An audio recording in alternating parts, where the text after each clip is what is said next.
மேலான நாமத்தை உடையவர், சர்வ வல்லவர், சர்வ சிருஷ்டிகர், வாக்கு மாறாதவர், உண்மை உள்ளவர், சத்தியபரர், நித்தியமானவர். உம்மை ஸ்தோத்தரிக்கிறோம், துதிக்கிறோம். ஆண்டவரே, ஆண்டவரே, உமது நாமம் பரிசுத்தப்படட்டும். உமது ராஜ்யம் வரட்டும் ஐயா.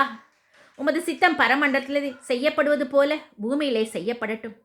அன்றன்றுள்ள எங்கள் அப்பத்தை எங்களுக்கு ஆசிர்வதித்து தாரும்.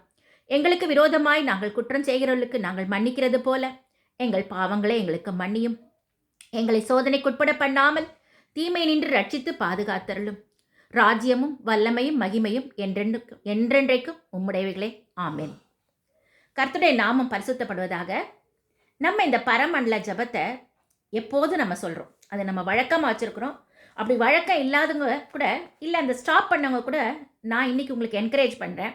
எவ்ரிடே அந்த பரமண்டல ஜபத்தை ஒரு தடவை, லார்ட்ஸ் ப்ரேயரை ஒரு தடவை சொல்லிவிடுங்க. ஏன்னா அந்த one prayer is a complete prayer. It has been taught by Jesus to his disciples. நமக்கும் தான், டிசைபிள்ஸ்க்கு மட்டும் இல்லை, சீஷர்களுக்கு மட்டும் இல்லை, நமக்கும் தான் சொல்லி கொடுத்துருக்கிறார். அந்த ஒரு ப்ரேயர் வேற நம்ம இன்னும் அடிஷ்னலாக வேறு எந்த வார்த்தையும் உபயோகிக்க வேண்டாம்ன்ற அளவுக்கு ஒரு கம்ப்ளீட் ப்ரேயர். நமக்கு தேவையான, வாழ்க்கைக்கு தேவையான அத்தனையுமே நம்முடைய தகப்பன்றது நமக்கு என்ன வேணுமோ அத்தனையும் கேட்குற ஒரு ஜபம். அதில் நாம் இன்றைக்கு ஒரு வார்த்தை குறித்து, ஒரு வசனத்தை குறித்து பார்க்க போகிறோம்.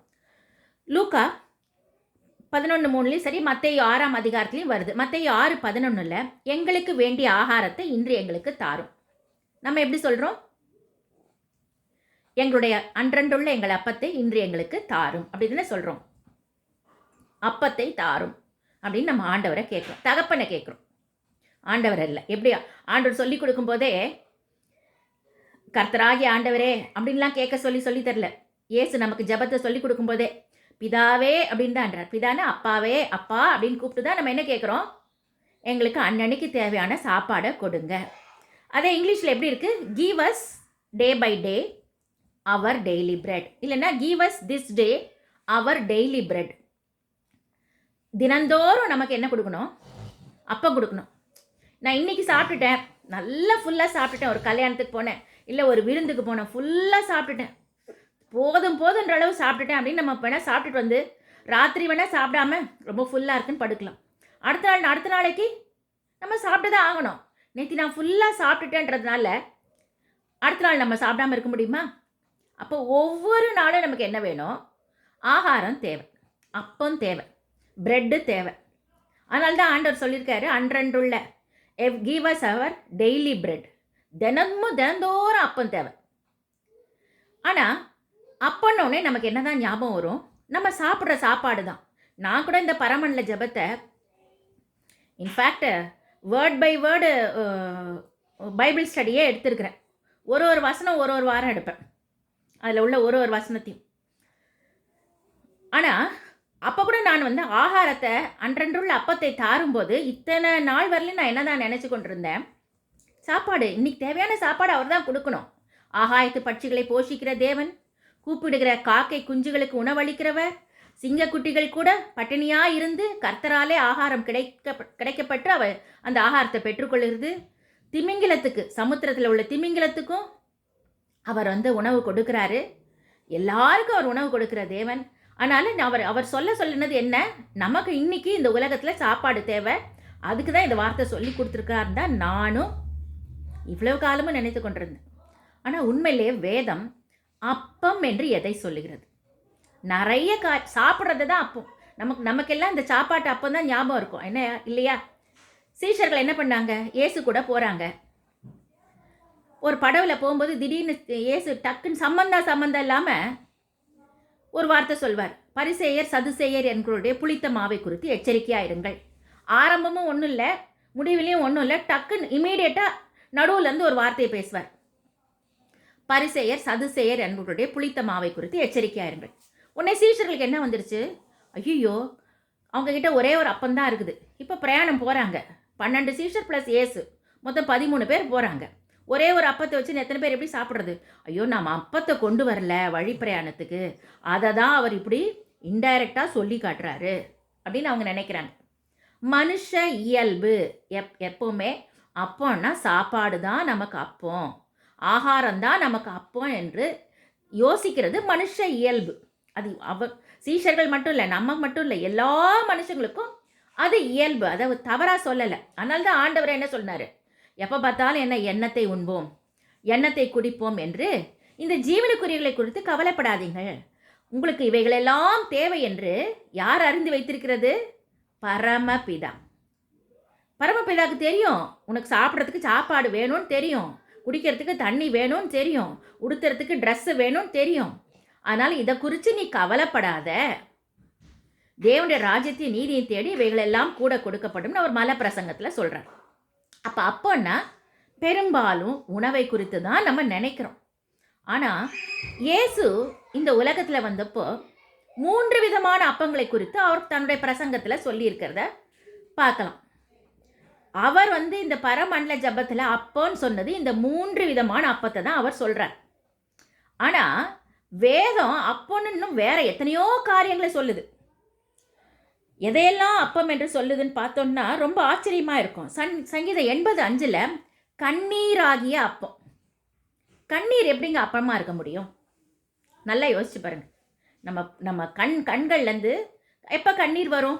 துக்கம் இருந்தால் வரும், யாராவது நம்மளை ஏசிட்டா வரும், பேசி போட்டுட்டா வரும், இல்லை சண்டை பிடிச்சிட்டா வரும், நமக்கு நம்ம ரொம்ப நேசிக்கிறவங்க நம்மளை ஏதாவது ஒரு காரியம் சொல்லிட்டா கண்ணீர் வரும், இயல்பாகவே வரும். இல்லை நம்ம எதையாவது இழந்துட்டோன்னா நமக்கு கண்ணீர் வரும். ஆனால் இங்கே வசனம் சொல்லுது கண்ணீர் என்கிற அப்பம். அப்படின்னா என்ன அர்த்தம்? சில பேருடைய வாழ்க்கையில் எப்படி தினந்தோறும் நம்ம சாப்பாடு, டெய்லி பிரெட்டு சாப்பாடு சாப்பிட்ற மாதிரி நம்ம யாருக்கும் அந்த நிலைமை இல்லைன்னு நான் விசுவாசிக்கிறேன். ஆனால் நிறைய பேருடைய வாழ்க்கையில் பார்த்தீங்கன்னா எப்பவுமே கண்ணீர். நான் நிறைய பேரை பார்த்துருக்குறேன். நாங்கள் எங்களோட அனுபவங்களில் கவுன்சிலிங் கொடுக்கும்போது நிறைய பேர் பார்த்துருக்கோம். எப்பவுமே கண்ணீர். ஒன்று புருஷன் ரொம்ப குடும்பக்காரனாக இருப்பான், எப்போ பார்த்தாலும் இடித்து பேசிக்கொண்டே இருப்பான், ஏதாவது ஒரு ஏசி பேசிக்கொண்டே இருப்பான். இல்லை மனைவி சண்டை போட்டுக்கொண்டே இருப்பான், அவனுக்கு கண்ணீர். இல்லை பிள்ளைகள் நிமித்தம் கண்ணீர். இல்லை எப்பவும் பார்த்திங்கன்னா வேலையில் அதிகாரி மிரட்டி கொண்டே இருப்பான், அவன் நிமித்தம் வாழ்க்கையில். சில பேருடைய வாழ்க்கை கண்ணீராகவே இருக்குது. அப்போ அதை தான் வேதம் சொல்லுது கண்ணீர் என்கிற ஒரு அப்போன். சங்கீதம் 127:3 வருத்தத்தின் அப்பம். அது என்னங்க வருத்தத்தின் அப்பம்? வருத்தத்தின் அப்பத்தை பூசிக்கிறீங்க அப்படின்னு போட்டிருக்கு. வருத்தம்னா கஷ்டம், எப்போ பார்த்தாலும் வேலை வேலை வேலை, போராட்டம், ஏதாவது ஒரு வேலையிலே இருப்பாங்க. அந்த எகிப்தில் ஜனங்களை எப்படி கடுமையாய் வேலை வாங்கினார்கள், அந்த மாதிரி சிலருக்கெல்லாம் பார்த்திங்கன்னா அந்த வேலைன்றது அது வேலை ஸ்தலத்தில் உள்ள இதுவாக இருக்கலாம். ஏன்னா வேலை ஸ்தலத்திலே நமக்கு ஒரு சேயிங் இருக்குது இல்லையா, என்னை கூட ரொம்ப அதிக வேலை வாங்குவாங்க. சில சமயத்தில் தாங்க முடியாமல் போய் என்னன்னு கேட்டேன்னா, அம்மா பழமொழியே என்ன தெரியுமா இருக்குது, வேலை செய்கிறவனுக்கு வேலையை கொடு, வேலை செய்யாதவனுக்கு சம்பளத்தை கொடு. எங்கள் மேனேஜர் இப்படியே தான் சொன்னார். யாரெல்லாம் ரொம்ப வேலை செய்கிறாங்களோ அவங்களுக்கு வேலை தான் கொடுக்கணுமா, வேலை செய்யாமல் ஏமாற்றிட்டு இருக்கான்னா அவனுக்கு சம்பளத்தை கொடுத்துடலாமா. அப்போ சில பேருக்கு இந்த வேலை வருத்தத்தின் அப்பத்தை தான். அப்போ அது சாப்பிட்ற சாப்பாடு இல்லை, அவங்களுக்கு அந்த வருத்தமே எப்படி இருக்குது, தினமே சாப்பிட்ற மாதிரி இருக்குது அப்பம். ஏசாயா 30:20 துன்பத்தின் அப்பம். அது என்னது துன்பத்தின் அப்பம்? கஷ்டம், ஏதோ ஒரு விதத்தில் துக்கம், ஏதோ ஒரு விதத்தில் போராட்டம், ஏதோ ஒரு விதத்தில் துன்பம். அப்போ அவங்க அதை தான் என்ன பண்ணி கொண்டிருக்கிறாங்க, தினந்தோறும் அதையே தான் புசித்து கொண்டு இருக்கிறார்கள். இன்னும் நீதிமொழியில் பார்த்தீங்கன்னா சோம்பலின் அப்பம். அது என்னது சோம்பலின் அப்பம்? சில பேர் பார்த்திங்கன்னா எப்போவுமே சோம்பேறியாகவே இருப்பாங்க, அவங்களோட வேலையே அடுத்தவங்க யாராவது செஞ்சு கொடுத்தா நல்லாயிருக்கும். நிறைய பேர் இருக்கிறாங்க அந்த மாதிரி சோம்பலின் அப்பம் புசிக்கிறாங்க. இன்னொரு இடத்துல பார்த்திங்கன்னா நீதிமொழிகளில் 9:17 அந்தரங்கத்திலே புசிக்கும் அப்பம் இன்பமாயிருக்கும். அந்தரங்கத்தில் புசிக்கிற அப்பம். அப்போ இது சாப்பாடை சொல்லலை, பிரெட்டை சொல்லலை, திருட்டு தண்ணீர் தித்திக்கும். நீதிமொழிகள் 9:17 அந்தரங்கத்திலே புசிக்கும் அப்பம் இன்பமாக இருக்கும். இது எந்த அப்பத்தை சொல்லுது? சில தாறுமாறான காரியங்கள், மனைவிக்கு விரோதமாக கணவன், கணவனுக்கு விரோதமாக மனைவி, சில காரியங்கள், நிறைய அந்தரங்க காரியங்கள் இருக்குது, நிறைய பேருடைய வாழ்க்கையில் இருக்குது. பெரும்பாலும் உலகத்துக்கு, வெளி உலகத்துக்கு தெரியாமையே சிலர் என்ன பண்ணுறாங்க, அப்படியே அழகாக மெயின்டைன் பண்ணிட்டு போவாங்க. எங்கள் பாஸ்டர் வந்து ஒரு மெசேஜில் எடுத்தார். அதை நான் எப்பவுமே ஞாபகம் வச்சுப்பேன். ஒரு மனுஷன் வந்து தன் மனைவி 2 பிள்ளைகளோட எப்பவும் சர்ச்சுக்கு ஆலயத்துக்கு தவறாமல் வருவார். அழுது ஜெபம் பண்ணுவார். எல்லா நேரம் தவறாமல் வருவார். எல்லா கூட்டங்களுக்கும் பகிர்ந்து கொள்வார். ஆனால் அவர் கொஞ்சம் வயதானவராக இருப்பார். அந்த மனைவி கொஞ்சம் இளம் பிராயமாக இருக்கும். பரவாயில்ல, ஆனால் நல்ல ஒரு குடும்பம். அப்போ என்ன ஆயிடுச்சு, திடீர்னு பார்த்தீங்கன்னா டக்குன்னு ஹார்ட் அட்டாக் வந்து அந்த மனுஷன் இறந்துட்டார். இப்போ சர்ச்சையே என்ன பண்ணிடுச்சு, வீட்டுக்குள்ளே போய் வீட்டில் கூடிடுச்சு. அங்கெல்லாம் வந்து இப்போ வீட்டில் அந்த இதை வச்சுருப்பாங்க, பெட்டியை வச்சுருப்பாங்க. அப்போ எல்லோரும் சுற்றி இருப்பாங்க. சர்ச்சு வந்து என்ன பண்ணுவான், பாஸ்டர்ஸ் எல்லாருமே அனுப்பிச்சிடுவாங்க. பாட்டையே பாடின்னு இருப்பாங்க. எல்லாம் பார்த்த உடனே எல்லாருமே சேர்ந்து, ஊழியக்காரங்க எல்லாமே சேர்ந்து, சர்ச் மெம்பர்ஸ் எல்லாம் சேர்ந்து நேராக எங்கே கொண்டு போயிடுவாங்க, இந்தியாவில் இதுக்கு கொண்டு போவாங்க. நிறைய நாள்லாம் வைக்கிறது இல்லை, அடக்கத்துக்கு எடுத்துகிட்டு போவாங்க. இப்போ இந்த மாதிரி இப்போ சர்ச்சிலேருந்து ஊழியக்காரங்கள்லாம் வந்துட்டாங்க. எல்லாம் அழுது விழுது மோஞ்சாச்சு. இப்போ என்ன பண்ணணும், எடுக்கணும், பாடி எடுக்கணும். திடுப்புன்னு பார்த்தா ஒரு பெரிய ஒரு வேன் வந்து நிற்கிது. நல்லா வளர்ந்ததா 2 வாலிப பிள்ளைகள், 2 3 பையன்கள், நல்ல பெரிய பெரிய ஆளுங்க, கொஞ்சம் வயசான ஒரு அம்மா எல்லாம் வந்து இறங்குனாங்க. யாருக்குமே புரியல இவங்க யார் இவங்கன்னு. சரி, யாரோ இவரை பார்க்க வந்திருக்காங்க, யாரோ தூரத்து சொந்தம் எப்படியோ வந்திருக்காங்கன்னு போனால் நேராக வந்தாங்க. இந்த பிள்ளைங்களை, சின்ன பிள்ளைங்க, அந்த அவர் மரித்தவரோட பிள்ளைங்க கொஞ்சம் சின்ன பிள்ளைங்க, 8 வயசு 10 வயசு, அழுதுன்னு நிற்கிது. அந்த பொண்ணும் அழுதுனா, மனைவி அழுதுன்னு இருக்கா பக்கத்தில் உட்காந்து. நேராக வந்தாங்க. அந்த பெட்டியை தூக்குனாங்க. ஏன் எங்கள் அப்பாவை கொண்டு போகிறீங்க? ஏய், இப்போ தாண்டா அவன் உங்களுக்கு அப்பா, அவர் உங்களுக்கு அப்பா, இதுக்கு முன்னாடி எங்களுக்கு தான் அவங்க அப்பா. அப்போ அந்த மனுஷனுக்கு ஏற்கனவே ஒரு கல்யாணம் ஆகி வாலிப வயசில் 3 பிள்ளைகள் இருக்குது. வளர்ந்த நிலைமைக்கு அது யாருக்கே தெரியாது. 2வது கட்டின அந்த மனைவிக்கே தெரியாது, அந்த பிள்ளைங்களுக்கும் தெரியாது, சர்ச்சில் உள்ள ஒருத்தருக்குமே தெரியாது. எல்லாரும் இவர் ஒரு நல்ல விஸ்வாசி, சின்ன வயசில் மனைவி பிள்ளைகளை விட்டுட்டு போயிட்டாரேன்னு எல்லாம் கலக்கத்தில் இருக்காங்க. வந்தாங்க, நேராக வந்தாங்க, எங்களுக்கு தான் உரிமைன்னு சொல்லிட்டு நேராக பெட்டியை தூக்குனாங்க, வேனில் வச்சுட்டு எடுத்துகிட்டு போயிட்டாங்க. சில பேர் சில காரியங்களை அந்தரங்கத்தில் அப்படியே மெயின்டைன் பண்ணுவாங்க. ஆனால் என்றைக்கா எல்லாமே என்ன ஆகும், அதனால தான் ஆண்டவர் சொல்கிறார், எல்லாமே ஒரு நாள் வெளிப்படுத்தப்படும், மகா சபையிலே அது ஒரு நாள் வெளியில் வரும். அப்போ அந்தரங்கத்திலே புசிக்கிற அப்பம், அப்போ அதையும் வேதம் அப்போன்னு தான் சொல்லுது. இப்படி பல விதமான அப்பங்கள் வேதத்தில் இருக்கு. இந்த அப்பங்கள் இப்படி இருந்தாலும் துக்கம் கொண்டாடுகிற அப்பம், அந்த மாதிரி நிறைய அப்பங்கள் இருக்கு. இதெல்லாம் மனுஷன் சாப்பிட்டு கொண்டு இருக்கிறான். எல்லாருடைய வாழ்க்கையில் எல்லா அப்பமும் இல்லை. ஒரு சிலர் வாழ்க்கையில் கண்ணீரே அப்பமாக இருக்குது, ஒரு சிலர் வாழ்க்கையில் துன்பம் அப்பமாக இருக்குது, ஒரு சிலர் வாழ்க்கையில் வருத்தம் அப்பமாக இருக்குது, ஒரு சிலர் இந்த மாதிரி அந்தரங்கமான அப்பம் புசித்து கொண்டு இருக்கிறார்கள். அப்போ ஆண்டவர் வந்து நம்மளை வந்து ஜெபம் பண்ணபடி சொன்னாரே, அன்றன்றுள்ள அப்பத்தை தாரும். அவர் எதை சொன்னார்? இயேசு 3 விதமான அப்பங்களை குறித்து வேதத்தில் அவர் சொல்லிட்டு போயிருக்கிறார். அந்த 3 அப்பங்களையும் சேர்த்து தான் அந்த ஒரே வார்த்தையில் நம்ம எல்லாரும் கேட்குறோம், அன்றன்றுள்ள அப்பத்தை எங்களுக்கு தாரும். அப்போ அது என்ன 3 அப்பம், அதை தான் நம்ம பார்க்க போகிறோம். முதலாவது அப்பம் நம்ம சாப்பிட்ற சாப்பாடு, டெய்லி பிரெட். மனுஷனுக்கு சாப்பிடணும் இல்லையா, ஆண்டவருக்கு தெரியும்ல, நம்ம சாப்பிட்ணுன்னு தெரியும்ல. அந்த 5 அப்பத்தை 5000 பேருக்கு பங்கிடுறாரு. அப்போது அவர் என்ன அந்த பங்கிடுறதுக்கு முன்னாடி சீஷர்கள்ட்ட என்ன சொல்லுவார் தெரியுங்களா? ஐயோ, என்கிட்ட வந்து இவங்க 3 நாளாக உபதேசம் கேட்டிருக்கிறாங்க, இப்போ நான் இவங்களை அமுச்சிட்டேன்னா வழியிலே சோர்ந்து போயிடுவாங்க. ஏன்னா சாப்பாடு இல்லைன்னா மனுஷன் சோர்ந்து போயிடுவான். அப்போ எவ்வளவு ஆண்டவருக்கு தெரியுதுன்னு பாருங்க. அப்போ நமக்கு சாப்பாடு இல்லைன்னா நம்ம சோர்ந்து போவோம். நிறைய விஷயம் நம்ம காரியம் ஆண்டவருக்கு தெரியுது, நம்ம வந்து அவருக்கு தெரியல, நம்ம நினச்சின்னு இருக்கிறோம். நம்ம நினச்சிட்டு நம்ம தான் ரொம்ப கஷ்டப்படுறோம், நம்ம தான் இப்படி. ஆண்டவருக்கு எல்லாமே தெரியும். முதல்ல அந்த எண்ணம் வந்துருச்சுன்னு வச்சுக்கோங்களேன், நீங்கள் எதை குறிச்சுமே கவலைப்பட மாட்டீங்க.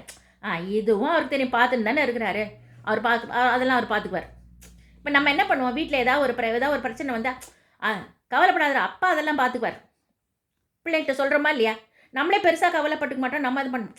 அவர் பார்த்துப்பார், அது அவர் டியூட்டி, வீட்டு தலைவரோட டியூட்டி தானே, அவர் பார்த்துக்குவார். நம்ம எத்தனை பேர் கான்ஃபிடென்ட்டாக இருக்கிறோம் நம்ம குடும்பத்திலேயே?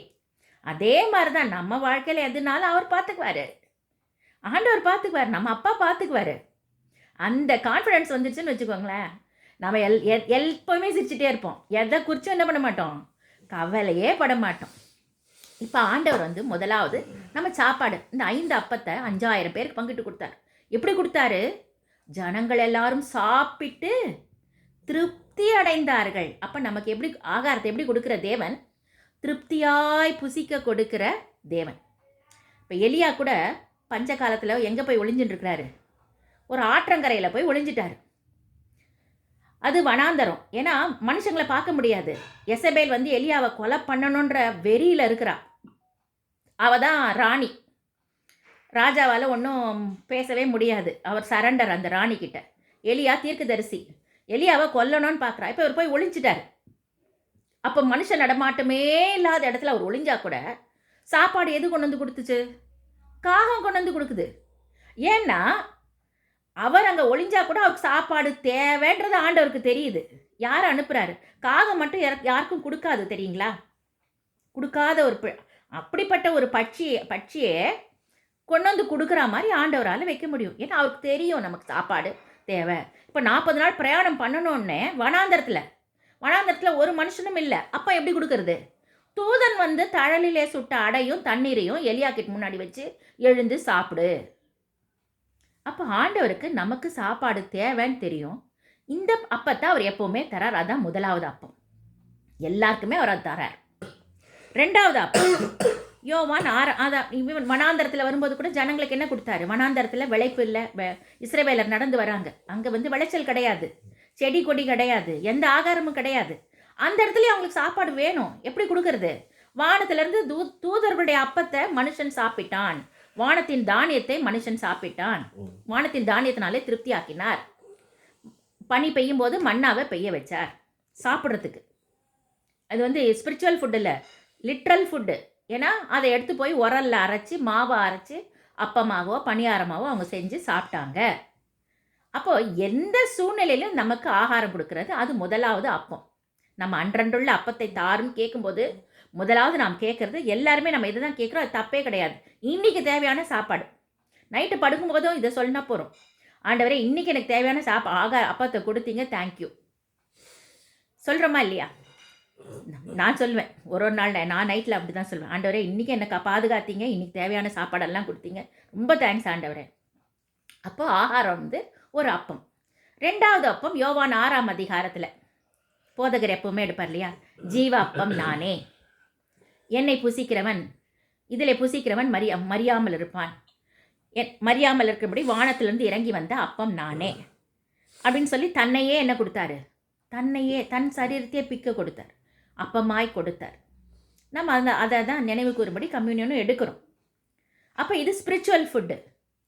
இயேசுக்கு இன்னொரு பேர் தேவனுடைய வார்த்தை. அப்போ அவருடைய வார்த்தை தான் நமக்கு அப்பம்.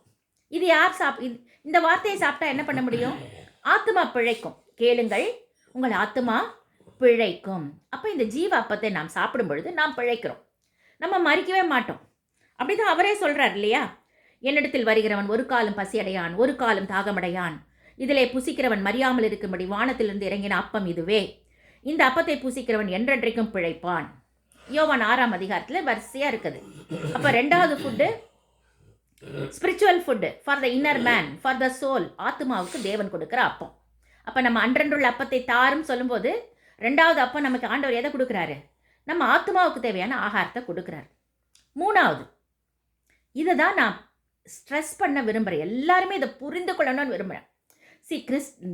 Christian life is a victorious life. ஏன்னா நம்ம ஆண்டவர் வந்து ஜெயித்த தேவன். நம்ம அவர் பின்னாடி தான் போயிட்டு இருக்கிறோம். அப்போ நம்ம என்ன பண்ணிட்டு இருக்கிறோம்? நம்ம எந்த டீமில் இருக்கிறோம்?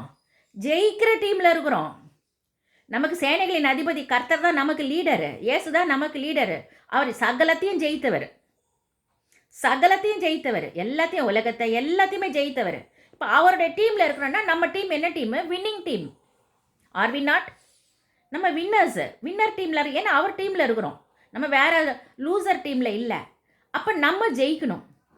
அதுக்கு இந்த மூணாவது அப்பத்தை நம்ம கரெக்டாக வழங்கிட்டோன்னு வச்சுக்கோங்க. எவ்ரிபடி, நிறைய பேர் அட்டன் பண்ணலை, ஆனால் கேட்குற அத்தனை பேரும் யூஆர் ஆல் வின்னர்ஸ். அதாவது கிறிஸ்துவ ஜீவத்தில் நம்ம எப்படி இருக்குன்னா, போராட்டங்கள் வந்து ஜெயிக்கிறது வேற, போராட்டங்கள் வர்றதுக்கு முன்னாடி அடித்து தூக்குறது அது ஒரு எபிலிட்டி தான். வியாதி வந்து ஆண்டவர்கிட்ட கேட்டு நம்ம சுகமாகிறது வேற, வியாதியே வராமல் நின்று ஜெயிக்கிறது வேற. ரெண்டும் முடியும். எப்போ முடியும்? இதை மட்டும் நீங்கள் புரிஞ்சிட்டிங்கன்னா முடியும். மூணாவது அப்பத்தை நம்ம எங்கே பார்க்குறோன்னா, மத்தேயு 15ஆம் அதிகாரம் 26ஆம் வசனத்தில் அப்புறம் கூட இதை நோட் பண்ணி வச்சுக்கோங்க. மத்தேயு 15:26 எல்லாருக்கும் தெரியும் இது. அவர் அவளை நோக்கி, பிள்ளைகளின் அப்பத்தை எடுத்து நாய்க்குட்டிகளுக்கு போடுவது நல்லதல்ல என்றார். அப்போ இது என்ன அப்பம்? பிள்ளைகளின் அப்பம். இது சாப்பிட்ற அப்பம் இல்லை, ஃபிசிக்கல் பிரெட்டு கிடையாது, ஈவன் ஸ்பிரிச்சுவல் பிரெட்டும் இது கிடையாது. இங்கே பிள்ளைகளின் அப்பம் சொன்னது it is not a spiritual bread for the soul, அது கிடையாது. Not a physical bread. இது தேர்ட் டைப் ஆஃப் பிரெட், பிள்ளைகளுடைய அப்பம். பிள்ளைகளுடைய அப்பம்னா என்ன அர்த்தம்? சில்ட்ரன்ஸ் பிரெட்னா என்ன அர்த்தம்? பிள்ளைங்களுக்கு போட வேண்டிய சாப்பாடுங்க. இப்போ நம்ம வீட்டில் குழந்தைங்க இருக்குது, நம்ம குழந்தைங்களெல்லாம் வளர்த்தன மேலே வந்திருக்கோம். நம்ம குழந்தைங்களுக்கு என்ன பண்ணுவோம்? தனியாக சாப்பாடு வைப்போம். இப்போ ஒரு 10 மாதம் குழந்தை இருக்குன்னா அதுக்கு தனியாக சாப்பாடு இருப்போம்.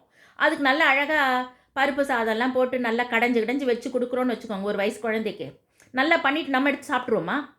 இல்லை யாராவது வர்றவங்களுக்கு பசியாக இருக்குன்னு கேட்குறாங்க, அந்த சாப்பாடு எடுத்து அவங்களுக்கு கொடுத்துருவோமா?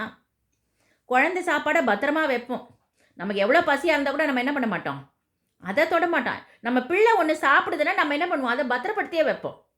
ஏன்னா நம்ம பிள்ளைகளுக்கு நம்மளே பொல்லாதவர்களாகிய நாமே நம்முடைய பிள்ளைகளுக்கு நல்ல ஈவுகளை கொடுக்கிறோம். அதே மாதிரி பரமபிதா நமக்கு அவரை விசுவாசிக்கிறவன் எவனோ அவர்கள் அனைவரும் பிள்ளைகளாகும்படி அதிகாரம் கொடுத்திருக்கிறார். அப்போ பிள்ளைகளுக்குன்னு ஒரு அப்பத்தை வச்சிருக்கிறாரு. அது என்ன அது அப்பம்? இது எந்த கான்டெஸ்ட்டில் ஆண்டவர் இதை சொன்னார், அதை புரிஞ்சிட்டோன்னா அது என்ன அப்போன்னு புரியும். ஒரு பெண் வரா, அவள் கிரேக்க ஸ்திரீ. ஏன்னா இயேசு தீரு சீதோன் எல்லைகளில் போகும்பொழுது ஒரு பெண் வரா. அவளுடைய மகள் ஒரு பிசாசு பிரச்சனைனால அந்த பிசாசு அவளை அடிமைப்படுத்திடுச்சு. அவளை மேற்கொண்டபடினால தானே பிரச்சனை கொடுத்துட்டுருக்கு. அவள் வேதனைப்பட்டிருக்கிறான். அந்த சின்ன பெண் வேதனைப்படுது. தன் மக வேதனைப்படுறதை பார்க்க செய்யாமல் அவள் எங்கே வந்தால் விடுதலை கிடைக்கும், இயேசுகிட்ட வந்தால் விடுதலை கிடைக்கும் என்று கேள்விப்பட்டு இவ வந்துட்டா. இவ தேவனுடைய பிள்ளை கிடையாது. தேவனுடைய பிள்ளை கிடையாதுன்னா என்ன அர்த்தம்? இஸ்ரவேல் அல்லாத ஒரு பெண், அல்லது இயேசுவை விசுவாசியாத ஒரு ஜென்டைல், புறஜாதி, இயேசுவை ஏற்றுக்கொள்ளாத, அவரை பற்றி தெரியாத, அவரை பற்றி அவர் எதுக்காக வந்தார் தெரியாத ஒரு புறஜாதி. அப்படிப்பட்டவ வரும் கேட்குற, ஆண்டவரே, ஆண்டவர் கொடுக்க மாட்டேன் அவர் ஆக்சுவலி கொடுக்க மாட்டேன்ற வார்த்தை தான் சொல்லலையே ஒழிய, but he was not willing to give her the bread she asked. அது நல்லா அது முதல்ல நமக்கு பார்க்கும்போது எப்படி இருக்கும், ஏன் ஆண்டவர் இவ்வளோ அவர் இறக்கமுள்ள தேவன், ஏன் அந்த இடத்துல அவ்வளோ இதுவாக இருக்காருன்னு நமக்கு தோணும். ஆனால் அப்படி இல்லை. அவர் சொல்கிற வார்த்தையை பாருங்கள், இது பிள்ளைகளுடைய அப்பம். அப்போ அவர் அதை he has year marked it for his own children. யார்? நமக்காக இந்த அப்பத்தை இயர் மார்க் பண்ணி வச்சிருக்கிறாரு. இது இப்போ உங்களுக்காக, இப்போ கேட்டுக்கொண்டிருக்கிறேன் உங்கள் ஒவ்வொருத்தருக்காக இந்த அப்பத்தை ஆண்டவர் ஏற்கனவே முன்குறித்து வச்சிருக்கிறார். இப்போ இதை எடுத்து இன்னொருத்த கேட்குறான்னு கேட்டால் அதை எடுத்து கொடுப்பாரா?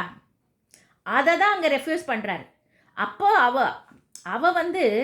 அவ ரிசீவ் பண்ணதுக்கு 2 காரணம் இருக்குது. அது ரொம்ப அருமையாக இருக்கும். அது நமக்கு சப்ஜெக்ட் இல்லை, ஆனால் அது சொல்கிறேன் கேளுங்க. அவள் என்ன சொல்கிறா, நாய்க்குட்டிகள் என்ன பண்ணும், கீழே விடுற துணிக்கைகளை சாப்பிடும். ஸ்திரீயே, உன் விசுவாசம் பெரியது, நீ போகலாம், உன் மக சுகமாயிட்டான். அப்போ she receive the bread by faith. இன்னொரு இடத்துல மார்க்கில் சொல்லும் பொழுது, ஸ்திரீயே, நீ சொன்ன அந்த வார்த்தை நிமித்தம் போகலாம். வார்த்தை எப்போ வரும்? ஃபெய்த் கன்ஃபெஷன் அவள் வாயிலிருந்து. அப்போ உள்ளுக்குள்ளே ஃபெய்த் வந்துடுச்சு. அந்த ஃபெய்த்து தான் கன்ஃபெஷனாக வாயில் வருது. அந்த வார்த்தை நிமித்தம் போகலாம். So those who do not believe Jesus also can receive this bread through faith and confession. அந்த ஃபெய்த்ஃபுல் வேர்டை சொல்லி கன்ஃபஸ் பண்ணும்போது அவங்க வாங்கிக்கலாம். அதனால தான் நம்ம எப்போவுமே ஹிந்துஸோ இல்லை வேறு புத்திஸ்ட் இவங்களுக்கு ப்ரே பண்ண சொன்னால் முதல்ல இயேசுவை அறிக்கை பண்ண சொல்கிறோம்.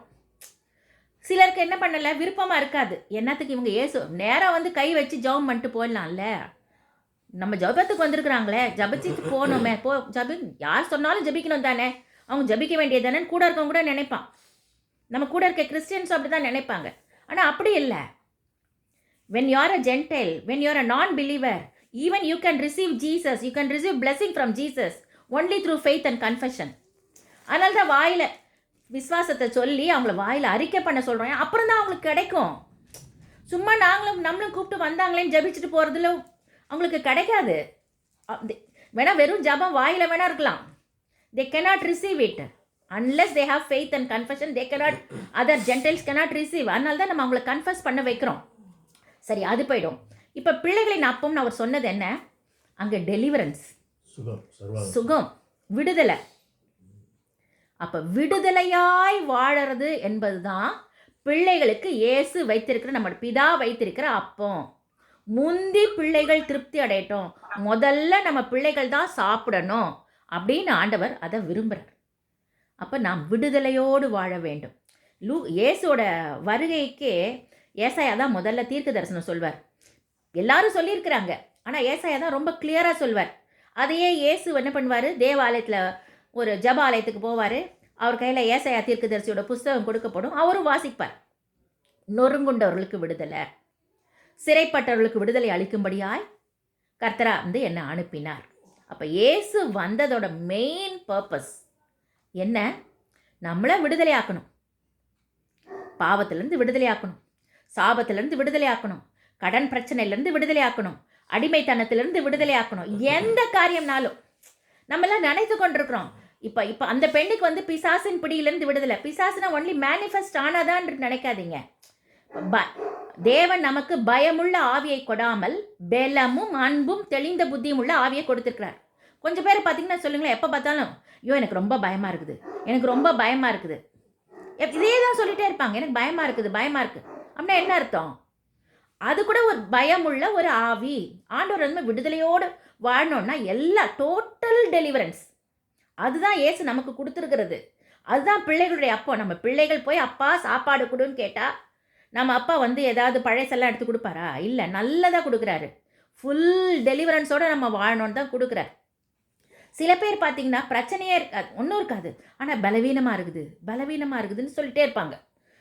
டெஸ்ட் பண்ணால் ஒன்றும் இருக்காது, பிளட் சுகர், பிபி இருக்காது, சுகர் இருக்காது, எந்த ப்ராப்ளம் இருக்காது. ஆனால் என்ன சொல்லுவாங்க?